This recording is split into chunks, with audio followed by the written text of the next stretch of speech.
All right, let me just present the screen now.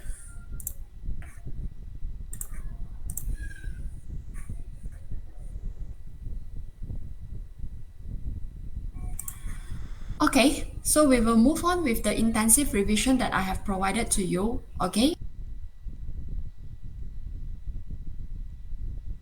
Acquired 100% of the equity capital of Motivation, which is equivalent to 2.5 million shares on 1st Jan 2019, when Motivation's retained earnings was 5 million. Purchase consideration comprised of the followings. So we have immediate cash consideration, we have contingent consideration. Okay, so that was for Motivation. All right, so Motivation they acquire through immediate cash consideration and contingent consideration. So the contingent consideration is payable on 15 February 2022 if the cumulative profit of Motivation for the 3-year period from 1st Jan 2019 to 31st December 2021 exceed 40 million.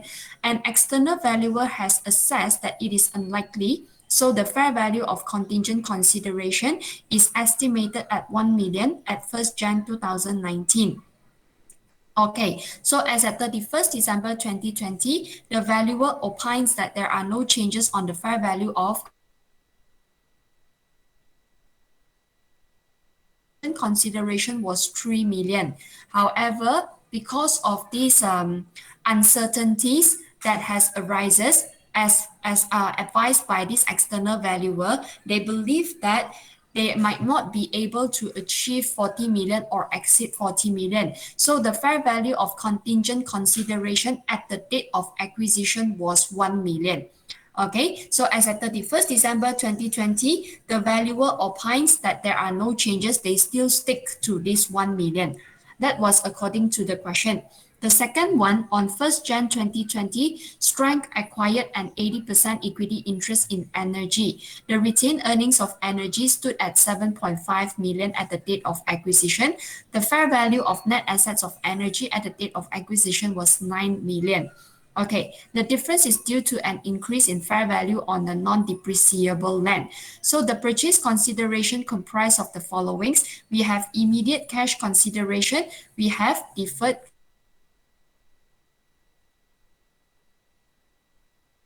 Okay, so this is an acquisition 31st December 2020. So this is basically considered as current year acquisition or 1-year acquisition.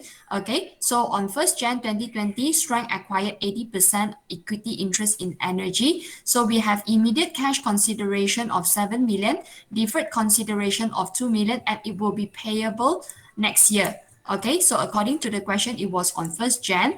All right, so definitely up until 31st December 2020. So payment will be on 31st March 2021. Appropriate discount rate for use is 5%. So you need this 5% to calculate the deferred consideration portion. There have been no changes in the share cap or revaluation surplus of Energy since the date of acquisition. The draft financial statements of Strength, Energy, and Motivation for the year ended 31st December 2020 are as also your equity and liabilities. So this Energy basically is 7 million. Sorry that I have just seen this error. Okay, so equivalent to 34536. So you should be able to get back to 7 million. Okay, so your current assets here, and then you have your equity and liabilities. You have your current liabilities, which is your payable and accrued expenses. Okay, and then you have your statement of profit or loss for the year ended 31st December 2020 for all the 3 companies as well. So the following additional information is available. Included in the inventories of Strength are inventories purchased from Motivation during the year at a price of 39,000. Motivation earned a margin of 30% out of this sale. All of the goods still remain in the inventories of Strength. Okay. The second part, included in the inventories of Strength are inventories purchased from Energy during the year at a price of 100,000. Energy earned a markup of 25%. Half still remains in the inventories of Strength. On 1st Jan 2020,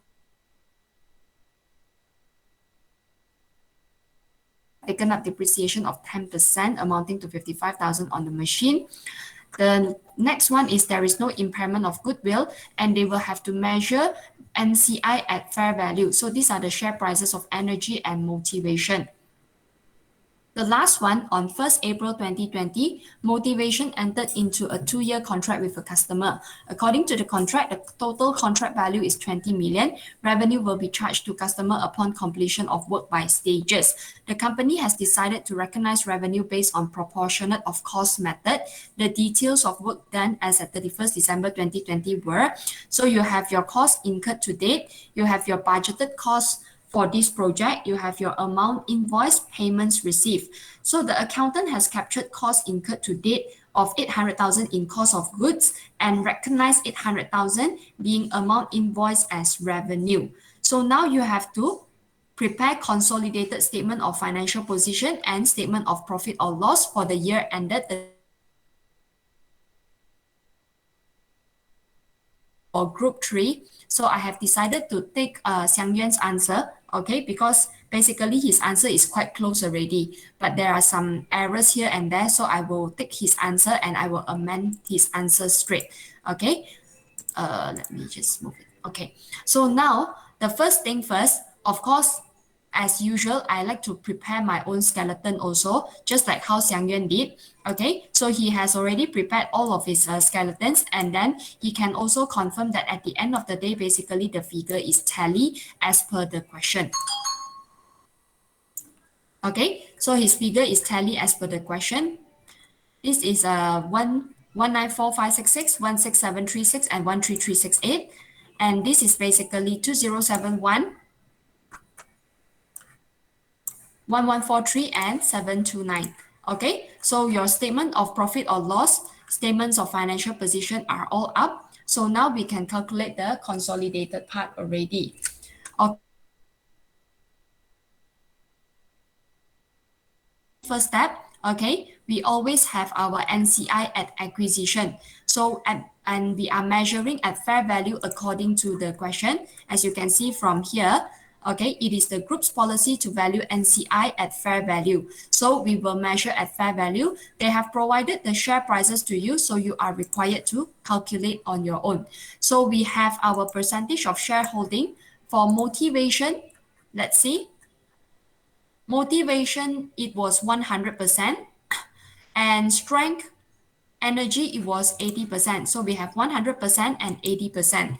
Okay, so according to the question, basically for motivation, we do not have any NCI because the percentage of shareholding was 100%. So NCI basically don't have, but energy, we do have it. Okay, the percentage of shareholding is basically 20%. So I'll just make some changes here. So basically motivation is 0, energy is 20%. Okay. Calculate the fair value of NCI at the date of acquisition. So you can see that he is actually calculating using 20% times 1 million. Okay, so that's how he derived to 200,000 times 3 ringgit 50 cents. So this 3 ringgit 50 cents, basically he derives it from the question as well. Okay, so energies RM per share on 1st Jan 2020, this is relating to the date of acquisition. Okay, so let me just make some changes here. Percentage of shareholding by motivation was 0 for NCI, by energy was 20%. Okay, number of shares held by strength, according to the question, because there is no changes in share capital, as you can see here, no changes in share capital, so we just rely on the equity part, 1 million and 2.5 million.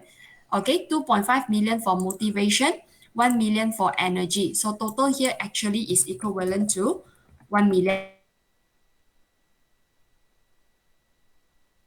Equivalent to 200,000, by strength will be 800,000. The date of acquisition he had provided very clearly, motivation 2019, energy 2020. RM per share at the date of acquisition was 3 ringgit 50 cents for energy. So the fair value of NCI at the date of acquisition for energy will be 700,000. For motivation, basically it is 0. Okay, the next part will be your goodwill calculation. So for goodwill, we have motivation, we have energy. Okay, so this is a cash consideration of 7 million. Okay, which was provided to you by the question. And we have deferred consideration. This deferred consideration basically is 2 million according to the question. Where is my deferred? Okay, my deferred consideration was 2 million. Okay, and the appropriate discount used was 1.5, 1.05. Okay, 5%. So divided by 1.05. Okay, why we only see here, we acquire on 1st Jan 2020. Okay, so acquisition on 1st Jan 2020, payment on 31st March 2021. So basically, it's just a span of 1 year. All right, so that's why I'm taking in to the power of 1 only. Okay, we consider that this is just a span of 1 year. All right, so now it will be equivalent to 2 million divided by 1.05. All right, so you will get 1904.76. And then we have contingent consideration. Now, in accordance with IFRS 3, I hope everyone remember this. Let me just add something. In accordance with IFRS 3 business combinations, goodwill calculations are measured at fair value at the date of acquisition.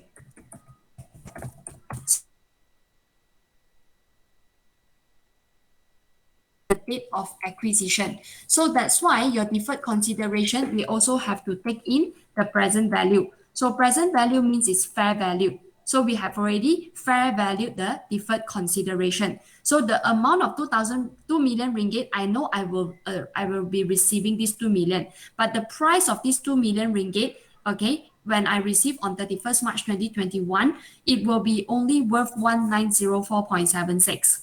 So which means only worth 1.9 million. So there is a discounting of a discount of 100,000, which we will classify it under finance cost. Okay, and then your contingent consideration, we will also have to take in at fair value at the date of acquisition. So according to the question here, it should be 3 million, but only if certain criteria are met. So according to the external valuer, it is unlikely that this motivation will definitely achieve 40 million. So that's why they have.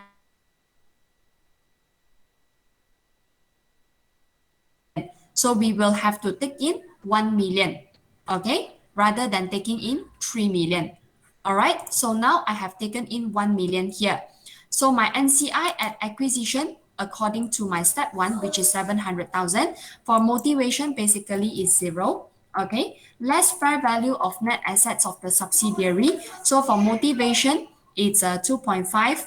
Basically, you can also just take from your retained earnings. Motivation, you can rely from here, 2.5. Okay, as for energy, 1 million, you can rely it from your ordinary shares part. And then I have retained earnings at acquisition. So your retained earnings at acquisition has already been provided to you by the question. So here, retained earnings was 5 million at the date of acquisition. As for energy, energy's retained earnings was 7.5 million at the date of acquisition. So we just take in. And then the question also tells you at 7.5 million, the fair value of net assets was 9 million. So there is a difference because of the non-depreciable land. So totaling your fair value of net assets of energy in total should be amounting to 9 million. Okay, so there is a fair value adjustment, and this is because of a non-depreciable land. So after I have adjusted, total here should be 9 million. Okay, so this is basically no sum. So let me just sum it up. Okay, so we have 500 million for 500,000 for motivation, 604,760 for energy. So in total, this is your goodwill figure, 1104.76. Okay, so here let me just adjust 1104.76. So after I have adjusted this 1104.76, sorry, let me just.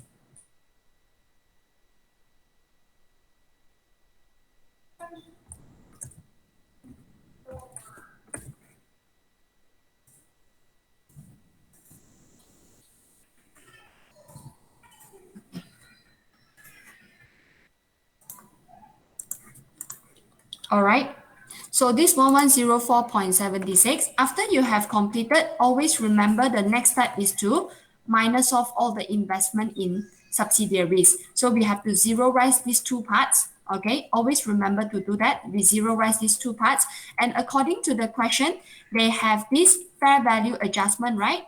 The fair value adjustment of 500,000. So please remember to take in 500,000 adjustment. Okay, so we have already taken in this 500,000 adjustment. And the next part will be on your share capital. Please always just reflect the share capital of the parent. So as you can see at the end of the day, okay, we only reflect the share capital of the parents. We will take out the subsidiary share capital completely. Okay, by right, it shouldn't be tally. Okay, by right, shouldn't be tally. Sorry, let me just make some amendments on his part.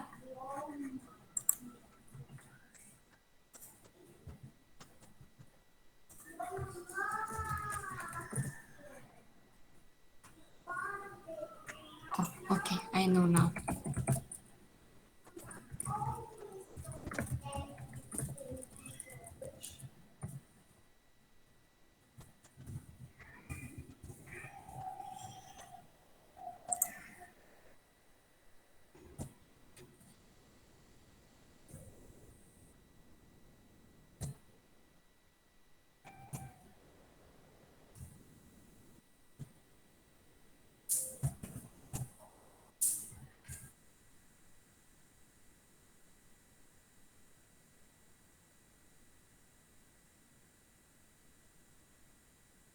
Ellie, oh, I know now.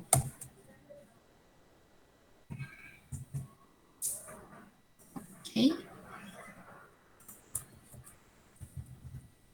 All right. So now it's not tally, yeah. Okay. So it is quite normal that it is not tally. Okay. So we just leave it aside. All right. So for this goodwill, I only want you all to adjust a few things. Number one, goodwill. Number two, zero rise of the subsidiaries. Number three, take in the fair value adjustments if there is any. All right. Number four, please also reflect ordinary shares of parent only. All right, these are the few things that I want all of you to adjust for goodwill calculation. The rest of it, do not care. Okay, not tally, never mind. You just adjust that part first and then we move on already. Okay, so after we have calculated your step number two goodwill, so here, basically, he is preparing step three now. So for step number three, it's from your note number one, basically.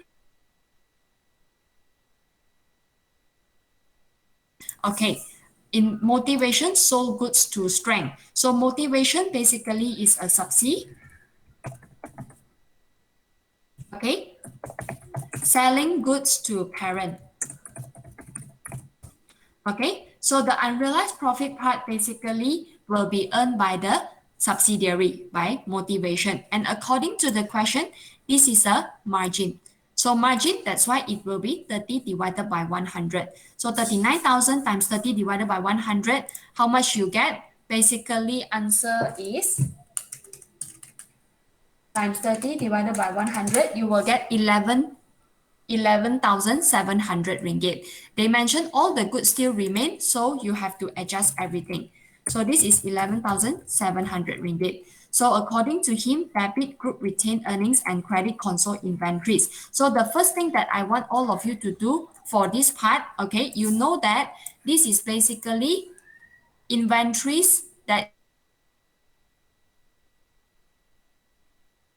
offset the intra-group revenue, okay, minus 39 and plus 39. Okay, so you have to offset these two items first And according to the question, they have mentioned that all the items still remain in the all the inventories still remain in the inventories of strength. So since everything still maintained, then you will have to take out the unrealized profit. So minus 11.7. And do remember that you also have to adjust your inventories part. Okay, so your inventory is also minus 11.7. All right, so after you have completed this, depends if you have your retained earnings up, okay, you can also adjust from your retained earnings straight. If not, then you leave it aside first. Okay, so for this part, all right, on unrealized profit part, there are two transactions that you have to maintain. Okay, apart from this debit group RE and also credit your inventories, I also want you all to perform this transaction whereby you need to debit your revenue, okay, your group revenue, and credit your group cost of goods sold. Okay, so I need you all to do this part, and then only you debit group retained earnings and credit console inventories. So this debit group revenue 39,000. Okay, so basically not credit group of cost of goods sold, credit group of group purchases better. Okay, this is basically more correct. Okay, so 39,000, and then your group RE 11,700. So of course this will also be reflected in your closing inventories in SPL. Okay, so it will also be reflected here. So you know that when you are amending your group retained earnings, please closing inventories. Okay, your console, not console inventories, it's credit closing inventories in your SFP. Okay, so this is your step 3 that I want you to do. Now the next one is on note 2. So note 2, included in the inventories of strength are inventories purchased from energy during the year at a price of 100,000. Energy earned a markup of 25% out of this sale. Half of the goods still remain in the inventories of strength. Okay, so for this part, energy sold goods to strength. Okay, so energy is also a subsidy and selling to parent. Okay, so the unrealized profit part you have to calculate as well. According to the question, 100,000. Okay, again, 100,000, the first thing that I want everyone to adjust, it will be your debit group revenue.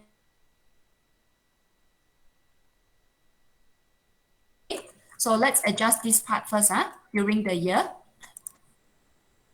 Minus 100. All right, and your gross profit will be plus 100. Okay, so we have adjusted this part.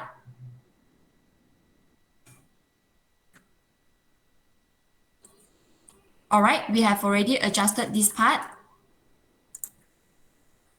And then they have mentioned that this is a markup of 25%. So they actually earn a markup of 25% here. So 100,000 and half of the goods still remain. So that's why times 50% times 25 over 125. So it's amounting to 10,000. Okay, so 10,000, according to him, he is taking 80% and then 20%. All right, and then only to derive to the inventories. All right, but I do not want you all to be to do this because this part you know that it is very complicated and flow only. Debit group RE, okay, 10,000 and credit closing inventories of 10,000. So we just do the simple way. All right, so your closing inventories here, do remember to take out 10, okay? And in your inventories also, minus 10. Okay. So after we have taken into account this part, All right, your two, item two. Now we will move on to item number three. Item number three, motivation sold a machine costing 500,000 to strength. Okay, so we have this part.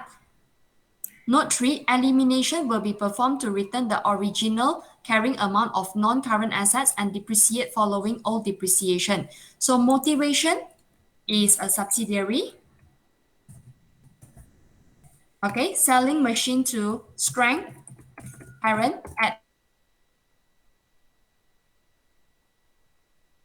Okay, so basically motivation is the one earning this profit. So you have to minus from motivation's retained earnings.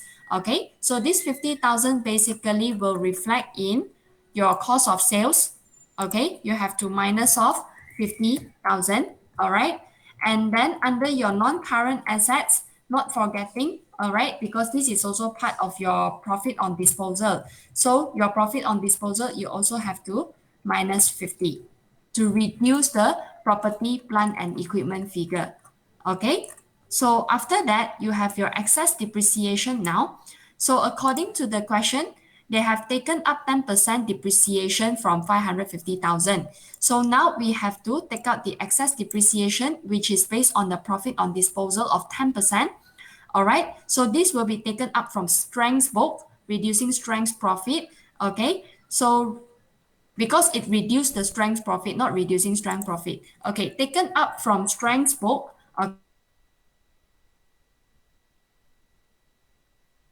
depreciated the asset. Okay, so that's why you have to taken up from the strengths book. You reduce the excess depreciation in cost of sales because machine is used in production. The nature is in business production. So this 5,000, okay, sorry, yeah, the 50,000 is profit on disposal, yeah. So profit on disposal, basically, I cannot minus off from my cost of sales. I have to minus off from other income. So basically, he is right. Okay. Sorry, yeah, I have to do this part first. So if not, later on, it's very confusing.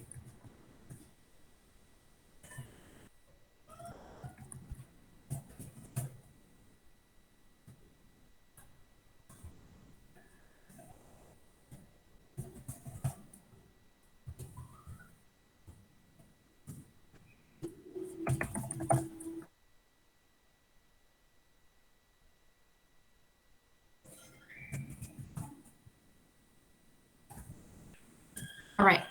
Okay, so done. So now he had already taken out the 50,000 of profit on disposal, and then we will have to add five.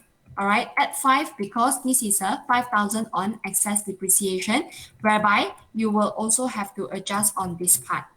Okay, so basically you have already depreciated. Now we want to adjust up so that there is as if that there is a no such profit earned. All right, and we are returning back the carrying amount of your property, plant, and equipment from 550,000 to 500,000. Okay, so this part is already done. And then we have the next part. This part is already done. The last one is on this part. Okay. So basically, it's a 2-year contract. The total contract value is 20 million. Revenue will be charged to customer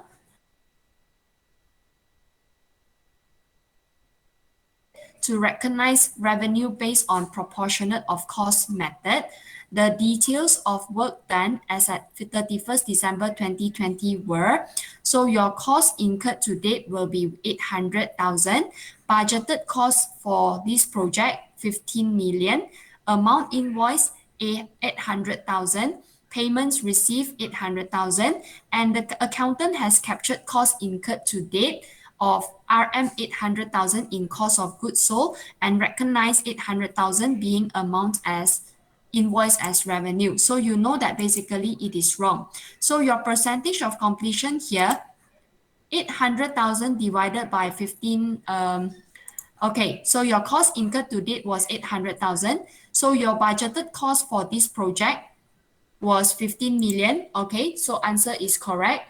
Then after that, you will have times 100 percent, so it's equivalent to 5.33%. So have 1066. Your cost of sales will be 800,000 following your actual cost incurred. All right. And you have your profit to date of 266,000. Okay. Then your contract asset will be your cost to date, your cost incurred to date of 800, profit to date 266, less amount invoice. So you have your contract asset of 266,000. So this 266,000 will be debited from your contract asset and you credit group retained earnings. Okay, so for this part, basically your revenue, you know that your revenue figure should not be 800,000 as per invoice. Your revenue figure should follow the figure stated in your calculation here, okay, which is 1066. So that's why you have to make adjustment here. Okay, so you have to adjust minus 800 and then your revenue figure plus 1066. Okay, your cost of sales, according to the question, they have already taken up 800,000. So according to your calculation, basically it is correct. You take up cost of sales of 800,000, it is actually correct. Okay, so now you already have 1066, you already have 800,000, then you have to take in your contract asset as well. And I saw that contract asset was taken up here under trade and other receivables. Basically, answer is no. You don't take up here. Okay. So I just help you a little bit. I put here investment in subsidiaries. Since I know that they are all subsidiaries, so I can just lump up everything. Okay. So that at least I have one row here. So this is actually contract asset. Why contract asset is under non-current position? The main reason is because this is a 2-year contract. Okay, so 2-year contract, we know that. So that's why it falls under non-current asset. So that's why here 266. Okay, so after we have taken in 266,000. Okay, 266,000 of your contract asset. All right, so you also remember to adjust in your group retained earnings because it will have an impact in your SPL. So it will also have an impact in your RE. Okay. Step 7, deferred consideration. I see now. Okay, usually we don't do that lah. We just take in 1 year. We consider as by year. Okay, so that's why we just take in divided by 1.05. All right, so 2 million divided by 1.05 to the power of 1, you get 1904.76. Okay, and then you have your goodwill 1904.76, deferred consideration amounting to okay lah, can lah, because he has already taken up. Okay, so your finance cost will be 1904.76 times 0.05, you get 95.23. Okay, so basically it's also amounting, I will make it times 95.24 lah, okay, 95.24. All right, so this is group retained earnings, but also not forgetting it will actually classify under finance cost.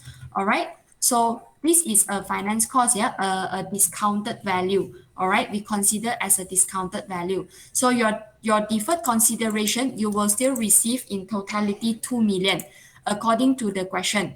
As you can see here, your question here, they have already mentioned to you that your deferred consideration is 4.76. Okay, but basically because of the discounted value, your 2 million, it will worth 1.9 million only when you collect next year, 31st March 2021. So this 95.24 is considered as a finance cost to you because you allow people to pay you at a later date. So of course, there will be a finance cost involved. If you allow people to pay you at a later date, definitely you have to charge interest, what? Just like bank. Okay, so this is actually the same condition. It is just that there is no monetary value on it. Okay, but we still treat it as a finance cost. So you have your finance cost here. Okay, so according to the question here, he didn't take in the finance cost. Okay, so I just help him to take in. Okay, so the finance cost is equivalent to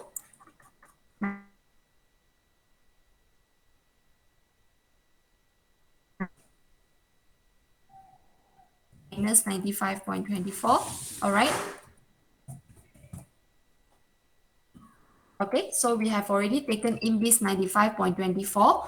And according to the question, since we will receive the money soon, okay, so your deferred consideration, basically it is safe for you to take in 2 million, okay, under your current liabilities because you know that you will receive soon.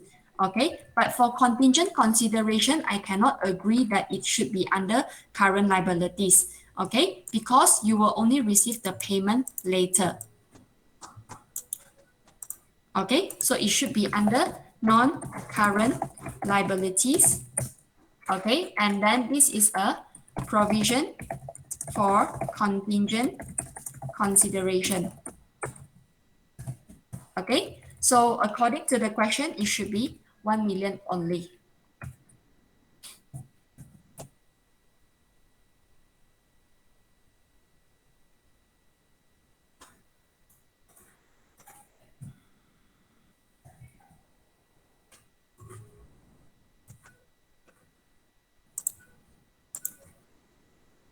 Okay, so now your contingent consideration for this part, I will take out.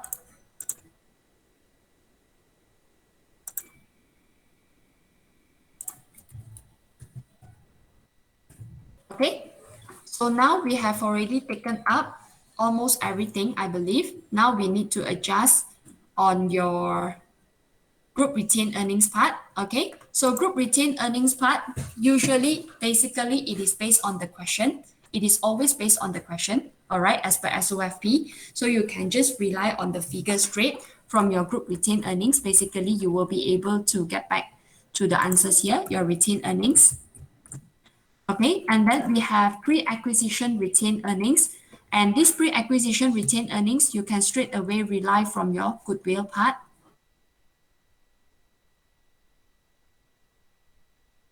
RE. Okay, and then I have my profit on disposal. My profit on disposal for motivation, yes, because motivation is the one selling. Unrealized profit by energy. Unrealized profit by energy. Energy is the one selling to this part. Energy sells sold goods to strength. So there is an unrealized profit part here of 10,000.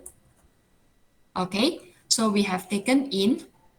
And then for motivation part, we also have unrealized profit, which is your step 4. Because why? Because motivation is the one selling to strength. Motivation sold goods to strength. So you have to deduct from motivation side. And this is motivation is from your 4. Okay, so minus 11.7. Okay, and then let's see. This is the motivation. On 1st April 2020, motivation entered into a 2-year contract with a customer. According to the contract, total contract value is 20 million. So this is motivation's revenue. Okay, so since it is a motivation's revenue, then you have to take up from motivation side. Okay, so we have less reversal of revenue and add revenue. Okay, so your reversal of revenue basically is from step 6. So let me take in first step 6 and add revenue step 6. Okay, so your reversal of revenue just now is 800,000. Okay, based on the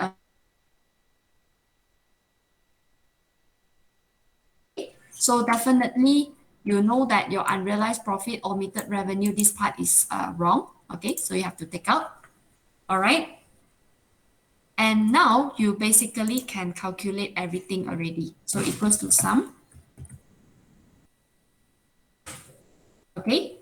So 100% of motivation and 80% of energy. Okay. And then add excess depreciation, yes.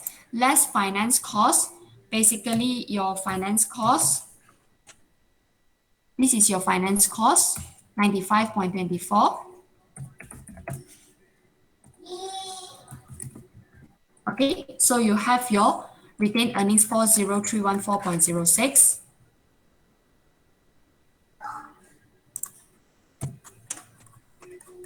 Let me take in first. 40314 minus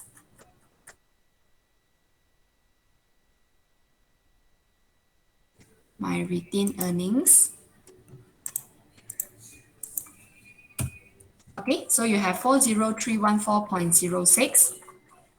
Okay, and then your NCI at year end for energy, basically NCI at acquisition 700,000. This is from your step 1 here. Okay, your NCI at acquisition step 1. Okay, and share of profit 20% of 490,000. So you get 798. Okay, so 798 was taken in here. And so you can see that the figure is actually tally already.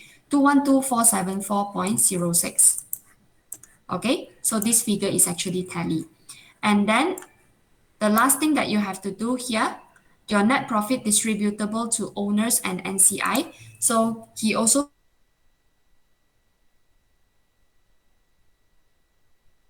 your owner's part 2071, and then you have all the adjustments that you have taken up in your retained earnings. So I just use add. Okay, basically it is very simple one. So we have excess depreciation and finance costs. These are the things that will be adjusted from strengths statement of profit or loss. So that's why I just take in based on the retained earnings. Okay, and then for energy part, because we know that we are only taking in 80%, so equals to 80%. Okay, times 1143, and then we just add also and see if there is any adjustment for energy from your retained earnings. So there is only one adjustment here, so we only take in one adjustment. And then for motivation, we know that we own 100%. So it is safe to take in everything. Okay, so your retained earnings, you have to adjust this profit on this. Okay, so your owners basically is 3820.46.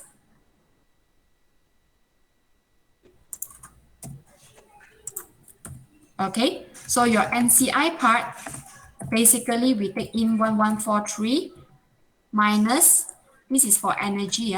So energy, if I'm not mistaken, under retained earnings, we only have one adjustment. Yes, on the profit times 20%. Okay, so equals to 1143 minus 10 times 20%. So it's 226.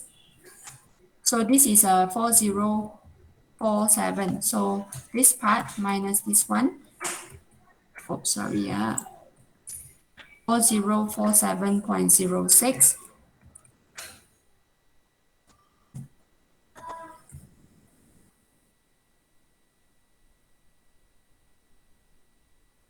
Here, let me see what are the items that we have not taken in. Basically, if that part tally, this part should be fine. Let me see. For strengths part, 95.24. 3952.98. So we do not have any comprehensive income. Okay, everything adjusted.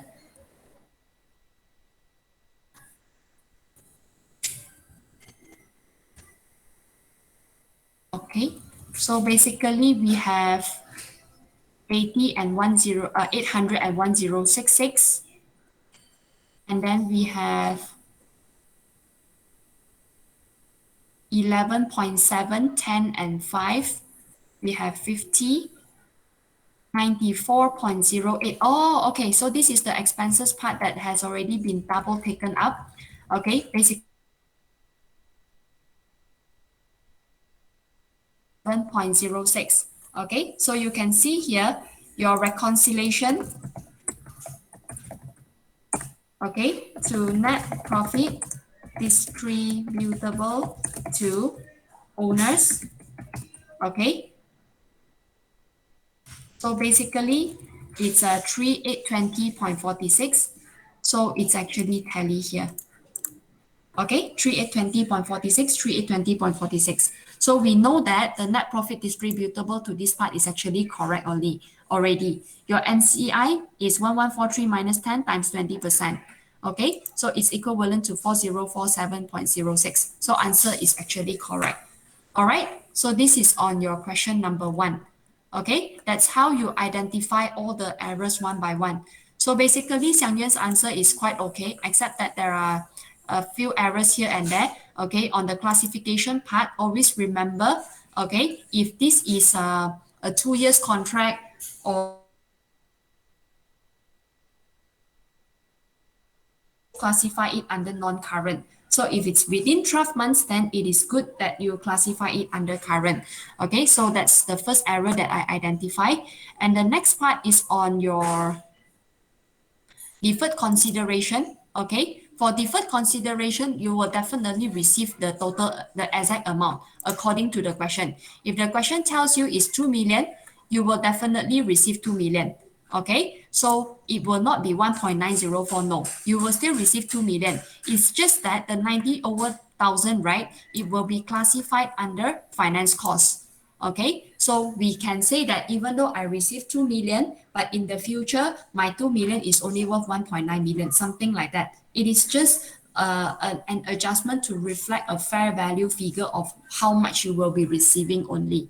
Okay, and for contingent consideration, we always measure at fair value. So we take in at fair value. Also the same, depends on the classification. If the question tells you that 21, then it is good that you park under current.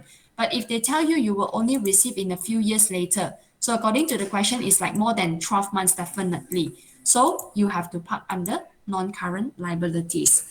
Okay, so that's on the part of the classification. All right, so quite okay. Xiang Yuan's answer is quite good. All right, so any questions that you want to ask me? Everyone can understand on this part? Can raise your hand if can understand. Miss, Yes. why the contingent consideration is provision, not contingent liability? Contingent provision, not contingent liabilities. Okay, because according to the question, all right, contingent consideration, you will only receive if, let's say, certain criteria are met. According to this question now, okay, the external valuer is stating that they might not be able to is an uncertainty here. So we cannot say that it's considered as a liability, but we consider this as a contingent consideration. It's like a provision only that we might need to pay, but not sure whether we need to pay or not. Can, Jinghui? Oh, okay. Okay. So it's because of the uncertainty here, so we consider it as a provision. All right. So no further question, huh? Let me see. Miss, Yes, can I have a look for the group retained earning part? group retained earnings. Wait, Yeah, this one, this part. yeah. Mm, Because I noticed that the pre-acquisition retained earning, right? For mm. energy, is it 5,000 instead of 7,005? Wait, let me see. Motivation was 5 million. Motivation 5 million. Eh, no, motivation 5 million. Uh,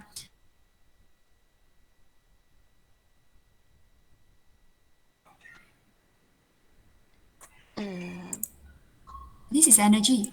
Energy, and then the retained earning per Uh, SOFP. Energy is 10,000, right? energy. Oh, you are saying. Wait. Let me I see. think Motivation. Motivation was. Oh, okay. Motivation 8 million. All right. So energy will be 10 million. Let me just do a quick swap. Okay. Can. Correct. Energy was 10 million. Motivation was 8 million. So energy will be 10 million. Motivation was 8 million. Okay. So this is a 3204.3 and this is 2490. 80% of this. Okay.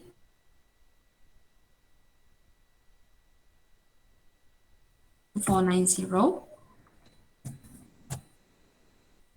Okay. So it's 1198.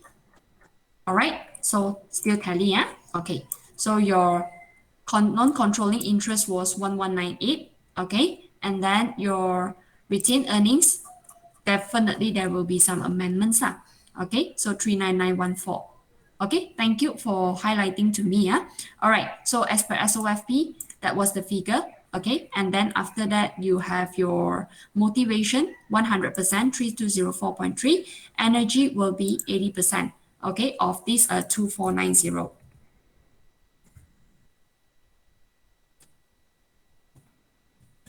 Okay. So done. And Nabil, is it possible that contract asset calculation showed a negative value? And if so, what is the accounting treatment? Nabil, I believe this I have already briefed you, right? If this is a negative value, then it will be a contract liability lor, instead of liability under liability lah. Okay, Nabil? Miss, Yes, Jinghui. can you show again how to match the SOPL honor portion and how to tally it? How How to to tally? How reconcile? to how to reconcile? Okay, how to console this part? Now, basically, your net profit distributable to owners and NCI. This NCI is arriving from energy. Okay, it does not derive from motivation. Okay, because motivation, you know that you are taking in 100%. So 100% wholly owned by owners by strength. So strength SPL also 100%. Okay, but energy basically you only own 80%. Okay, so most of the time what you can see from the book is that they will just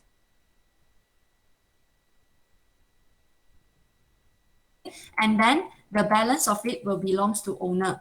Okay, but I don't really like the idea that owners are a balancing figure. You will definitely be able to reconcile it back so that you can 100% confirm your answer is correct. So how do you reconcile it back? So now NCI, we know that it derives from energy, and this is energy, right? 1143, yeah?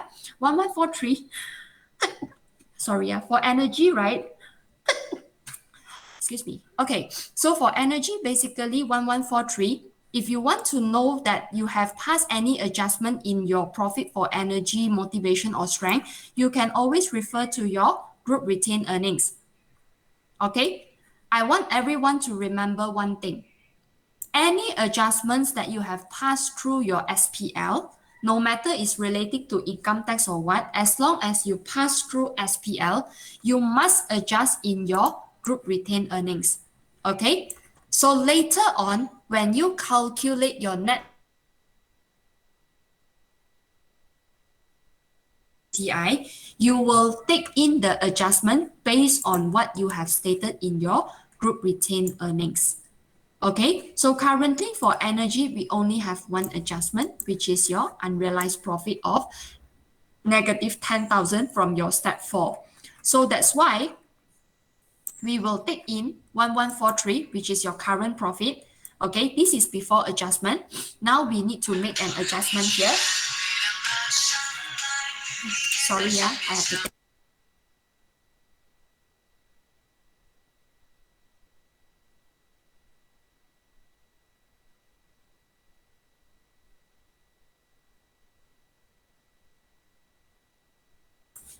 Sorry, yeah. Okay, so here you know that it is safe that you can just take in 1143. This is before your adjustment minus of your 10,000. Okay, reflected in your retained earnings. Okay, so you see again, one more time,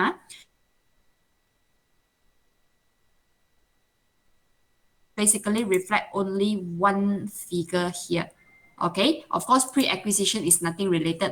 We only take in this which relates to adjustment during the year.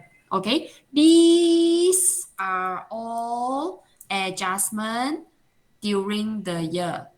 Okay, reflected in your SPL. Okay, so these few items are all adjustment during the year reflected in your SPL. So when you calculate your profit attribution, you can actually take in your profit for the year.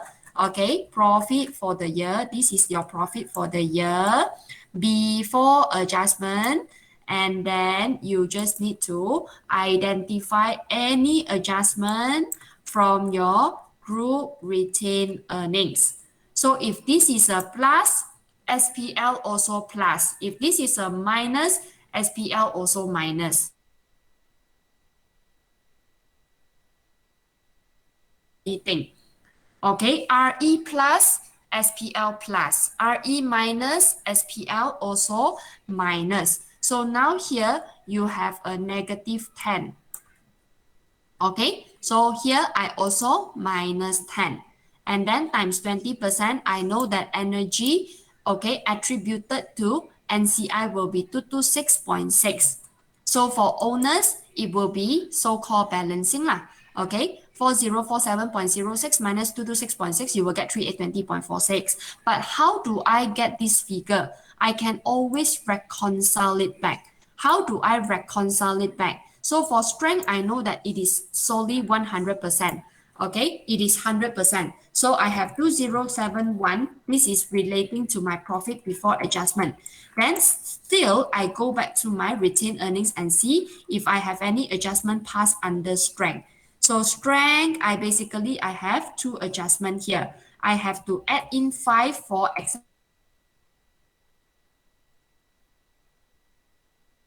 so this is my strength figure. Okay, so you can check back, you will get 1980.761. Okay, you will get back this figure. As for energy, we already calculated just now. So you can also just rely on the figure 1143 minus 10 times 80%. And then for motivation, it is 100%. So 100%, we take in 729 plus, go back to your group RE also and identify all the adjustments. So I have minus 50 on profit on disposal, minus 11.7, minus 800 plus 1066. Okay, so these are all the adjustment related to motivation. Okay, so you can try to plus and minus, you will get back 933.3. Okay, that is how you reconcile the net profit distributable to owners and to confirm that your figure is actually Your first your first owner figure is get from where for the this figure you can just use 4047 minus 226.6. This figure, you just straight away use 4047.06. Definitely it will have to match back. Okay, these two figure must match back. Okay, can. Thank Okay, you. yeah? All right. So for Kunxing, contract part, can I directly put in the gross profit from the contract in Group RE instead of writing the reversal? I will advise you not to. I will advise you to put in, okay, because it is more clear and marks will be awarded there. 0.5 marks will be awarded. So if you did not take in, you just put in your gross profit, maybe 0.5 marks will be penalized. Okay, because it is not very clear. Some of the markers, right, if they are not accountant, they don't know how to derive to this figure. So they will thought that you actually of revenue and add in the new revenue. Okay, it will be much clearer. All right, Kunxing? Okay, yeah. So if there is no other question, then I will move on already, yeah. So we have already completed question number 1 that I have taken Xiang Yuan's answer. Now I want to move on to question number 2. I want to take Kun Xing's answer this round. Okay. So for question number 2, the finance director of Malindo has received letters from shareholders. Shareholders' main concern is deterioration of the company's ROCE. The following information relates to Malindo. On 1st July 2020, Malindo acquired a tin mine at a cost of 20 million with an estimated useful life of 10 years. On 1st July 2020, Malindo revalued its freehold land for the first time. So basically, they want you to perform ratio analysis. Definitely, they will give you 2 years to compare. Okay, the extracts from Malindo's statement of profit or loss for the year ended, you have this revenue, finance cost, income tax expense, and profit after 2020 and 2021. Explain what are the possible causes of the deterioration of ROCE. So, as I have always mentioned to each and every one of you, when it comes to ROCE, you only have two reasons. Number one, net profit, not net profit. Number one, it is because of your operating profit margin. Number two, it is because of your net assets turnover. So when you compute this ROCE, do remember to also compute your net profit margin and net assets turnover. Okay, because marks will also be awarded on this point, because when the question asks you about deterioration in ROCE, you only have two reasons to provide. So if you did not calculate these two parts, then marks will be lost. Okay, so you have at least 4 marks. 4 to 6. I think it's 8 marks. Yes, 8 marks.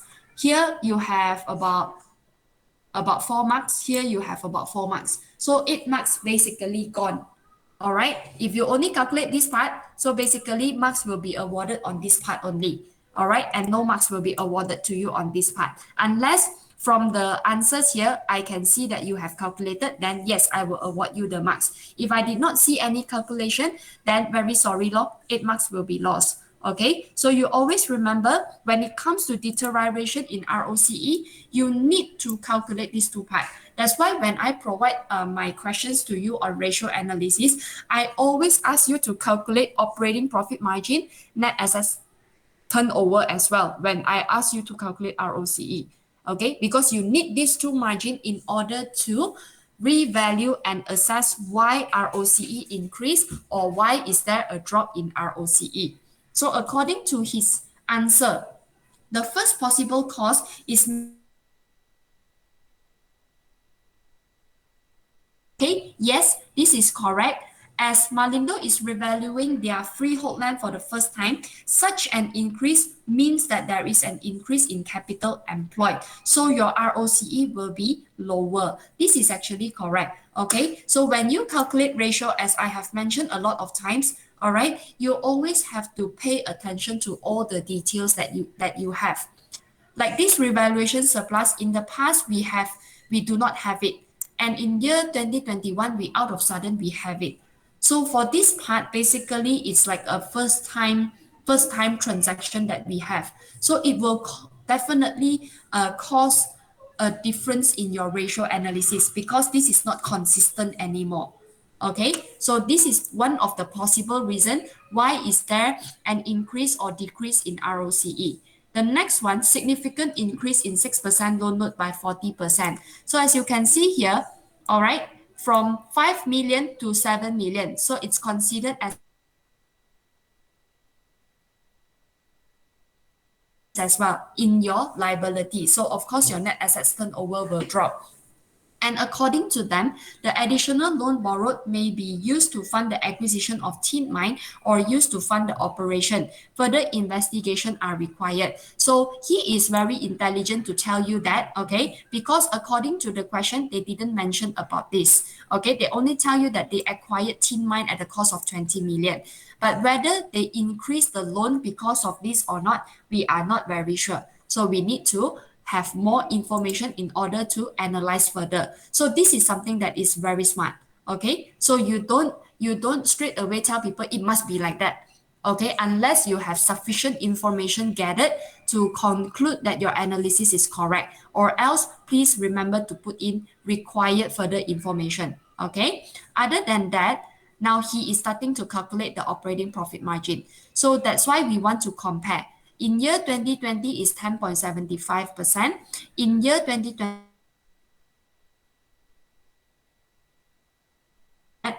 there is an increase in your operating profit margin. Definitely, it is not because of this that causes a deterioration in ROCE already when there is an increase. So the next part that we have to look at will be the net asset turnover. If there is an increase in operating profit margin, definitely not a reason why ROCE deteriorates according to the question. It will definitely be the other way around, which is your net assets turnover. So now we have to calculate net assets turnover. So net assets turnover for for 30th June 2021, basically it's a decrease from 2.67 to 1.92. So here, this indicate that the efficiency level in utilizing the net assets basically drop. So which means that even though we have borrowings, we have revaluation surplus, but we are not efficient enough in utilizing the net assets of the company to generate more revenue. Hence, the net from 300,000 to 420,000 because of the additional 6% loan note. So from here, when we have additional borrowings, we are expected to generate more revenue. If we have borrowings but we did not generate sufficient revenue to cover our finance costs, maybe you can cover, but it is not sufficient enough to cover finance costs, not sufficient enough to pay dividend to the shareholders, then we consider this as inefficient in utilizing the net assets of the company or the resources of the company. Okay, so that is your question 2. All right, any question to ask for question number 2? Can raise your hand. If no question, then I'll move on to question 3.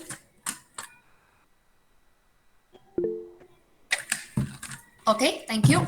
So always remember ROCE, you only have,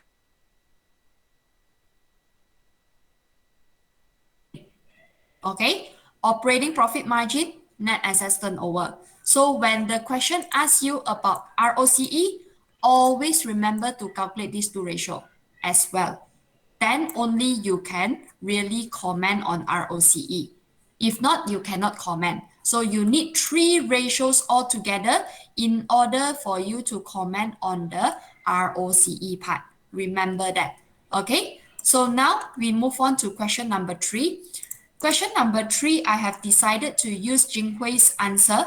Okay, for question 3 lah, huh? Question 4, I will use other students' answer. Okay, so for question 3, based on a news published by CNBC.com on 11 September 2021, Facebook had announced a 100 million commitment to a program that supports small businesses owned by women and minorities by buying up their outstanding invoices. So this is actually a true case. I actually got it from CNBC. million commitment, right? It will came out from in the news, okay, on 11 September 2021. So this is to support small businesses owned by women and minorities by buying up their outstanding invoices. According to Facebook, buying up outstanding invoices puts money in the hands of small businesses that would have otherwise had to wait for weeks, if not months, to get paid by their customers. Businesses can submit outstanding invoices of a minimum of 1,000 ringgit, and if accepted, Facebook will buy the invoice from the small business and then pay them within matter of days. The customers will then pay Facebook the outstanding invoices at the same terms they had agreed to with the small business. The payment received by businesses will be a one-off payment. All sums received from the customers solely belong to Facebook. Businesses has no rights to seek for further sum from Facebook, and all liabilities on the outstanding invoices shall be borne by Facebook. So based on the situation above and in accordance with relevant accounting standards, identify the type of transactions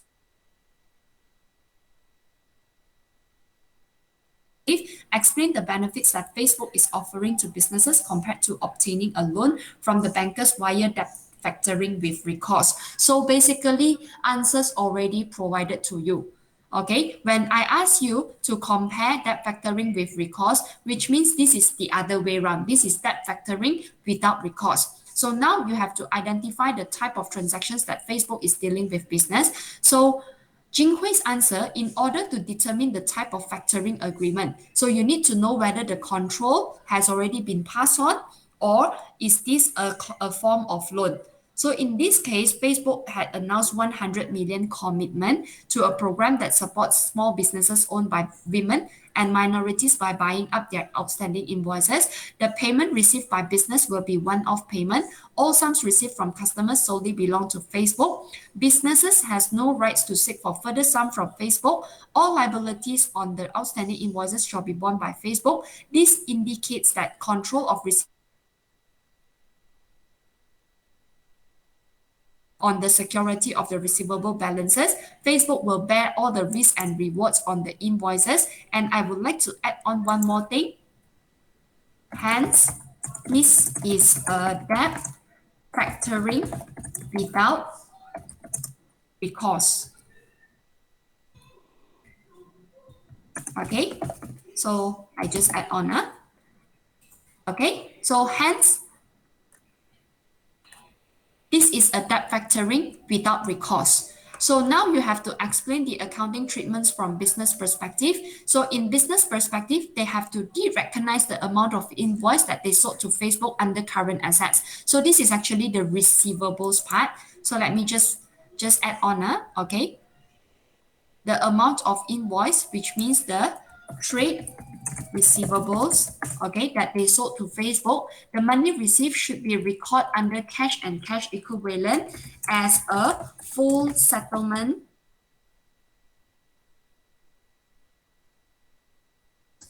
Okay. All right. So it will be considered as a full settlement of the trade receivables. Okay. You can also explain one more part. Businesses will no longer bear any liabilities over the bad debt since control of the receivables had been passed on to Facebook. Okay, the control of the receivables had been passed on to Facebook.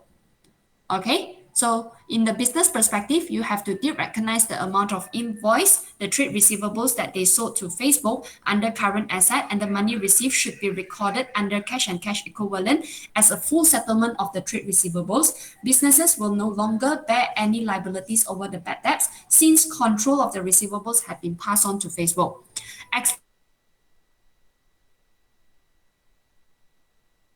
From the bankers via debt factoring with recourse. The first benefit, no finance cost. Yes, the moment when when Facebook actually buy over from the customers, from these businesses, right? The businesses will no longer bear any liabilities over the bad debts. There is no finance cost because this is considered as a full settlement. Okay, the second benefit, businesses had transferred the risk to Facebook. Any uncollected amount will not affect businesses SOPL anymore because you do not have the bad debts anymore. You don't have to be liable over your bad debts. Okay, Facebook will be the one be liable. The third one, of course, it is a saving time lah. Okay, so let me add on.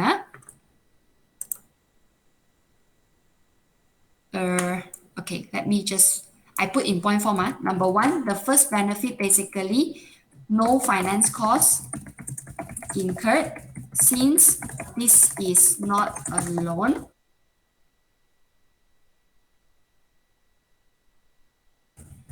Time uh, in debt collection, okay, for businesses, saves time in debt collection for businesses. Number three, cost, businesses will no longer liable for bad debts. Okay.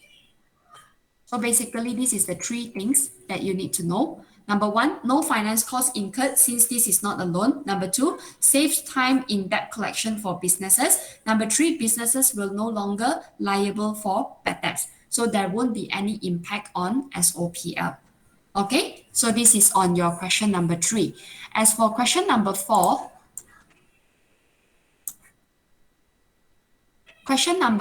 I have decided to take Xin answer.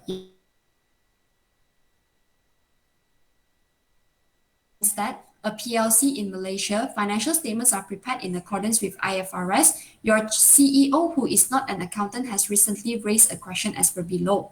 I have recently attended a seminar about IFRS 5 and discontinued operation. I heard that once a non-current asset is classified as held for sale, we will no longer be required to depreciate the asset. However, in the event that the non-current asset is abandoned, we will still have to depreciate the asset since the carrying amount will be recovered principally through continuing use rather than sale. I believe that you are aware of our building at Puchai Lama has been abandoned for quite some time. The management has the intention to refurbish the building to shopping mall, but this is part of our 10 years roadmap. Is there a possibility that as of now, we treat this building as a non-current asset held for sale in order to avoid charging depreciation, which affects the profit of the company, and depreciate again once the management is ready to kickstart the refurbishment plan? So based on the CEO's question as above, IFRS 5. So this is about non-current asset. Okay, non-current asset. So if this is relating to non-current asset, of course, ladies and gentlemen, always remember to provide the PUMAS rule. Okay, so for Nabil's answer, basically correct also. For this part, it is also correct. Let me just present to answer straight lah. Okay, so you remember to put in your PUMAS rule. That is for non-current asset. Okay, if this is discontinued operation, then you have to take in discontinued operation ruling. So always remember, non-current asset and discontinued operation is different item. Operation is operation. Non-current asset is non-current asset. You cannot put them together. Is there a possibility for Randstad Berhad to treat the building as a non-current asset held for sale until the time management is ready to refurbish the building? So let me see. Since Randstad intended to refurbish the building to continuing use rather than sale. So according to IFRS 5, only the assets need to be disposed of through sale and meet all classification criteria can be classified as held for sale. So if you are abandoning the building and you expect to refurbish for continuing use, you cannot treat it under non-current assets held for sale. This is the answer that I actually need. Okay, basically this answer, she is able to score full marks already. I do not need you all to explain anything further. It is very straightforward, simple, and each point basically been awarded marks. So it's not a waste of time. Okay, so let's see Nabil's answer.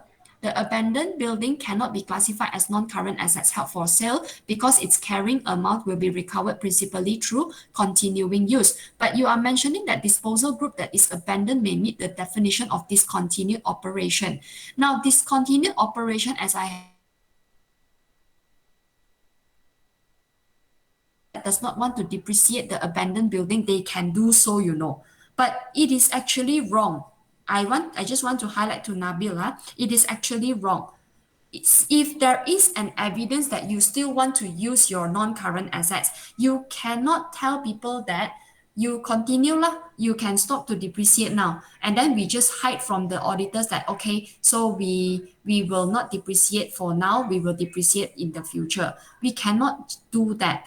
Okay, if you really want to classify it as a non-current assets held for sale, whereby you classifying it to current asset, then you must meet all the 5 ruling here. One of the ruling is the sale must be highly probable within 12 months of classification. Always remember that we do have the exemption rule for the 12 months classification. And this is because the reason is something that is beyond management's control. If it is within management control from the question, we know it as a non-current assets held for sale, we will still have to continue to depreciate. So Cindy's answer is actually the best answer ever. All right. And the next one, accounting treatment for a reversal of a non-current asset held for sale to normal non-current asset. So in the event that we have classified it as a non-current assets held for sale, now I want to classify it back. So you have to measure at the lower of carrying amount before it was classified as held for sale, and you have to adjust for all the previous depreciation that you have not charged, okay, compared to the recoverable amount at the date of the decision not to sell, and then you have to depreciate your normal non-current assets annually. Okay, so that is the answer for your item number 3. This is the last one. Okay, so I have already briefed everyone all the questions. Any question you want to ask me? Miss, can Yeah. the ROCE calculations? ROCE calculation. Okay. Kunjing's answer. Okay, ROCE calculation, basically, you can see from here, you have 3 million. Let me just have a look at this one. Okay, so here, basically, you have your SOFP here. Okay, so we have 3 million plus 1 million plus 300,000 divided by 10 million plus 5 million. So this is your net profit margin. Okay, your 3 million and 1 million, 3 million, 1 million, okay, and 300,000. All right, so divided by 10 million plus 5 million. Your 10 million refers to your equity part. Okay, your 5 million refers to your 6% loan notes. Okay, that's how you million, 1.3 and 420. Okay, so you take in these 3 items. All right, and then divided by 19 million, your equity part plus your 6% loan note. That is how you derive to the figure. Okay. Ken, Jinghui? Oh, okay. All right. Okay. So any other questions that you all want to ask me?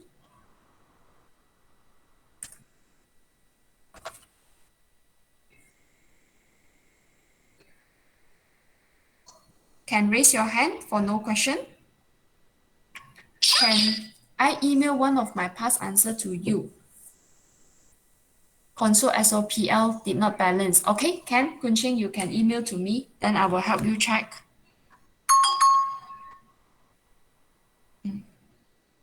What about the rest? Can raise your hand if there is no question. Okay, so if there is no question, today is the last one. I wish all of you all the best enjoy your internship, okay? And of course, focus on your BBFA 2024 first before you enjoy your internship, yeah? Okay, take care, everyone. And thank you very much for bearing with me for all the 14 weeks. All right, thank you, and I'll see you on Wednesday. Bye bye.